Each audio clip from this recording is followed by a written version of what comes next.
Hai sobat semua, apa kabar?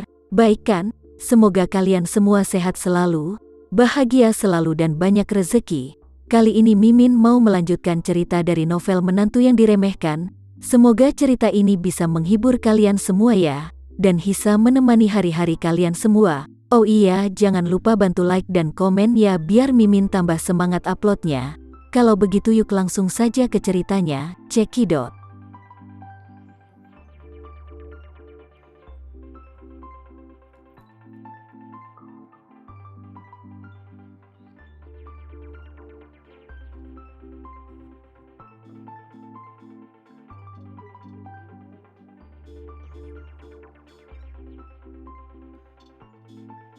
Mendengar permintaan Tama Renza, Ito Yuhiko berkata tanpa ragu, "Tuan Tama, perahu adalah masalah sepele. Aku dapat menyiapkan kapal pesiar mewah untukmu kapan saja dan memastikan kaku dapat meninggalkan Tokyo melalui laut tanpa hambatan apapun. Aku hanya tidak tahu kapan kamu berencana untuk pergi?" Tama bertanya kepadanya. Berapa lama waktu yang dibutuhkan untuk pulang melalui laut? Ito Yuhiko berkata, kapal pesiar mewah biasanya berukuran besar. Kapal besar memiliki stabilitas tinggi dan ketahanan yang kuat terhadap angin dan ombak, tetapi kecepatannya akan sedikit lebih lambat. Kecepatan rata-rata per jam hanya sekitar 50 atau 60 km. Dari sini ke Jakarta, jadi kamu harus terlebih dahulu pergi ke muara sungai, jaraknya sekitar 2000 km, dan setidaknya 1 hari lebih untuk berlayar. Sambil berbicara, Ito Yuhiko berkata lagi, tapi karena kita menyelundupkan kapal, kita masih perlu waktu untuk berurusan dengan penjaga pantai, dan kecepatan pasti akan melambat saat kami sampai di pantai. Jadi aku perkirakan akan butuh setidaknya 3 kali lebih lama untuk pergi dari Tokyo ke Indonesia.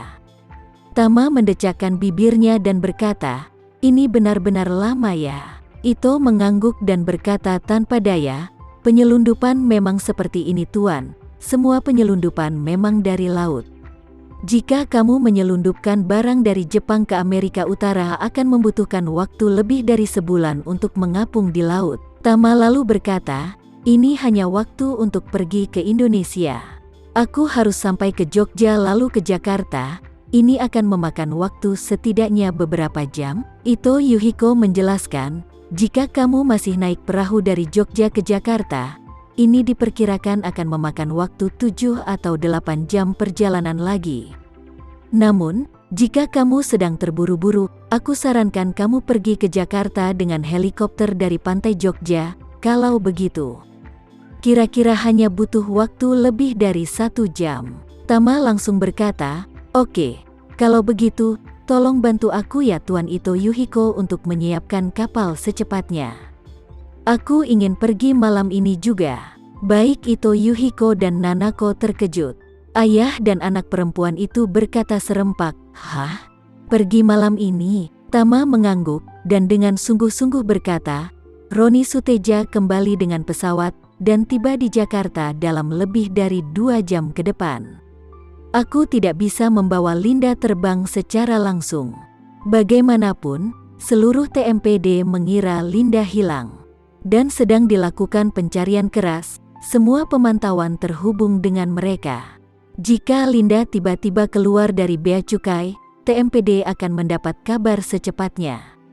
Saat itu, aku khawatir dia akan ditahan oleh bea cukai dan diperiksa.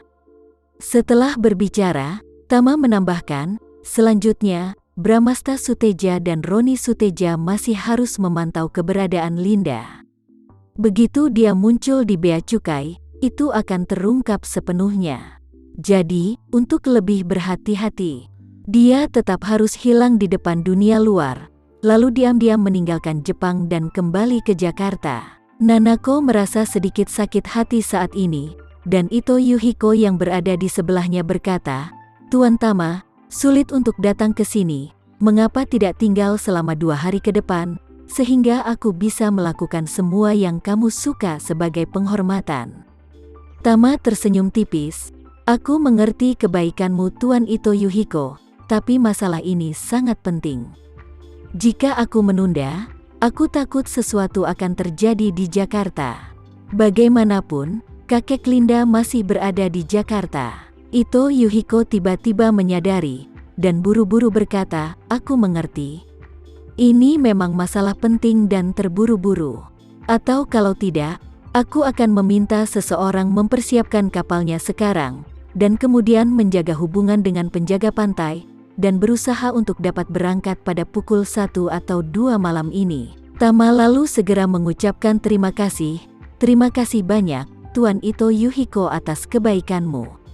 Ito Yuhiko dengan cepat melambaikan tangannya, sama-sama, Tuan Tamarenza, kamu adalah dermawan terbesar bagi keluarga Ito Yuhikoku. Aku harus melakukan sesuatu untukmu. Saat dia berkata, dia mengeluarkan ponselnya dan berkata kepada Tama, Tuan Tama, aku akan mengatur panggilan telepon, jadi aku minta waktunya sebentar untuk menelepon. Tama mengangguk dan berkata, iya, aku juga ingin menelepon untuk menyelesaikan urusan rumah tangga. Setelah itu, Tama mengeluarkan ponselnya, menarik grup di WhatsApp-nya. Tama memanggil Devano dan Johan yang ada di grupnya dan kemudian berkata, apa kalian berdua santai sekarang? Jika iya, aku ada beberapa pekerjaan. Keduanya segera menjawab, iya Tuan.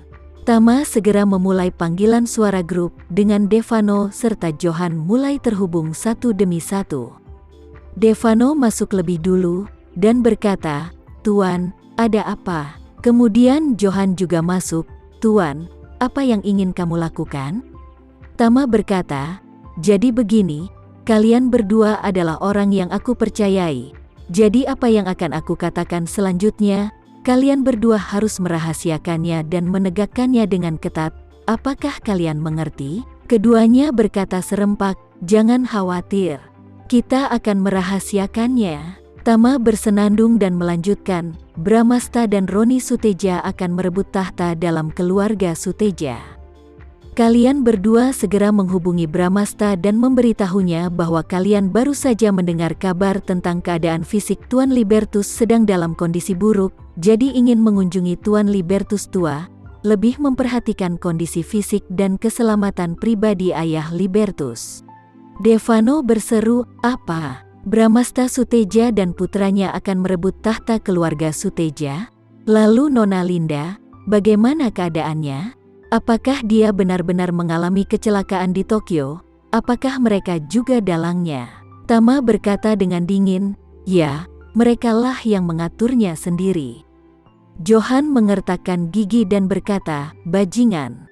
Ayah dan anak ini benar-benar berhati busuk seperti binatang buas, dan bahkan mereka rela menghabisi saudaranya.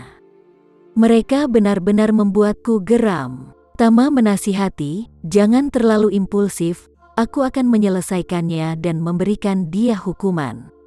Yang harus kalian berdua lakukan adalah melindungi keselamatan Tuan Libertus. Johan tidak punya pilihan selain berkata dengan menahan emosinya, oke Tuan, aku akan mendengarkanmu. Tama kemudian berkata lagi, satu hal lagi, aku akan membawa Linda pulang melalui jalur laut. Kemudian kapal akan berlabuh di Jogja. Tuan Devano, kamu dapat mengatur helikopter terlebih dahulu untukku. Saat kami tiba, kami akan segera ke Jakarta baik helikopter. Devano lalu berkata tanpa ragu-ragu, tidak masalah. Tuan, saya akan mengatur agar helikopter menunggumu di Jogja. Tama berkata dengan kepuasan, oke.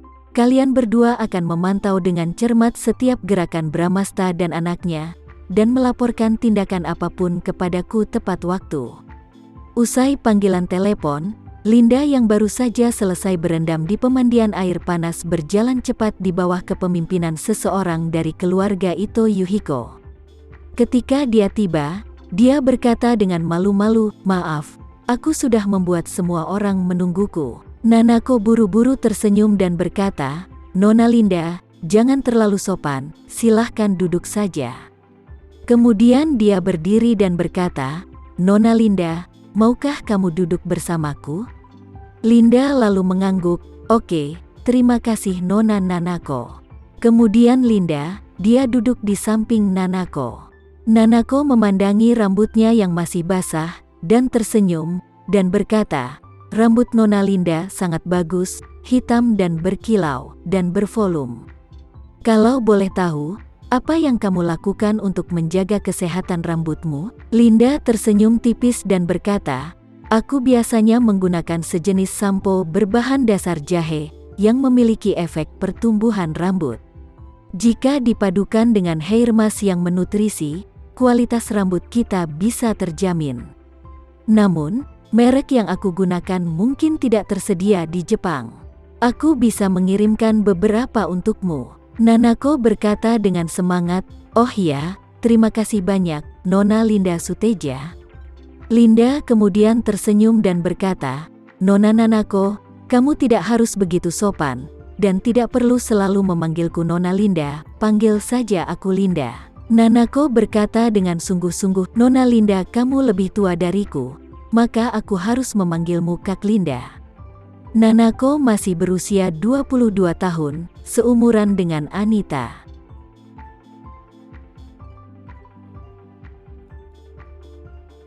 Sekian dulu ya cerita kali ini, kita lanjutkan lagi ceritanya di lain waktu. Oh iya, bagaimana menurut kalian? Semoga bisa sedikit menghibur kalian semua. Jangan lupa like, share dan komen ya. Untuk teman-teman yang baru nonton, jangan lupa subscribe-nya. Hehehe. Kalau ada teman-teman yang ingin gabung langganan bisa langsung gabung saja untuk dapat fitur yang menarik dan sedikit membantu Mimin. Terima kasih sudah menonton. Sampai jumpa lagi. Bye bye bye.